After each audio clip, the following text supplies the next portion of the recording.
uravye imiduga igendanira indongozi zimwe zimwe z'igihugu ni imiduga myinshi cyane.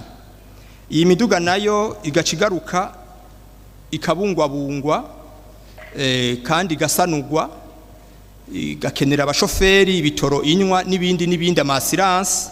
Aha hantu ndabona ko naho nyene hakwiye gukorerwa ko imiduga y'indongozi zimwe zimwe mu gihugu na mwabujya mu gihugu hari umutekano, imiduga igendanira indongozi zimwe zimwe ikagabanuka, kuko urashobora kubona umutegetsi kanaka indongozi kanaka irenganye ugasanga imiduga 10 n'ingahe, imiduga 8, imiduga 9, ukacuraba abantu baba bari muri yo kandi bose batekerewe impamba n'igihugu. Nivyo biri mu bintu hamwe iyo miduga yogabanywa n'abayigiramwo baca bagabanuka, no gutekererwa impamba, iyo kibatekerera impamba navyo nyene bica bigabanuka. Aho hantu rero uza gusanga muri vya bitoro, muri kwa gusanura, muri kwa kubungabunga, muri za mpamba hatabuza amafaranga menshi mu buryo bw'amamiliyaridi ku mwaka yoza gufasha mu bisata vy'uburimyi n'ubworozi no mu bisata vy'indero, ugasanga hariho akunguko gashobora kuboneka. Ubwa kabiri hari abantu usanga bivanye n'amabanga baba barimwo bagenegwa uburyo bwo kwiyunguruza bwa leta.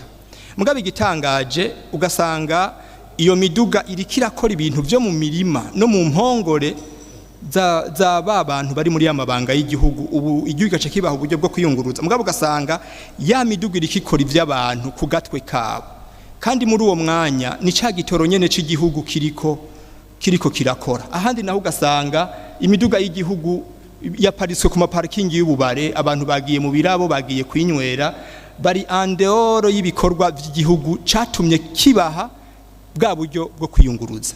Aha naha hantu mu myaka iheze harigeze kubaho ifishu menga nimba itari itegeko, umuduga wa leta usohotse wabuzwi umukoresha yabazi yuroye. Mu ma weekend bayategeka ko iyo miduga ija ku mazone canke ku makomine, iyo miduga ikagumaho ikaza gutorwa mu misi y'imirimo.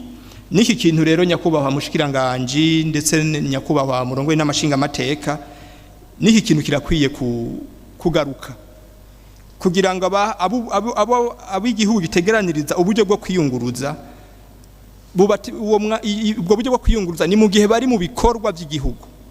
Mugabo ugaca usanga bari mu bindi kandi ari gitoro c'igihugu kiba kiriko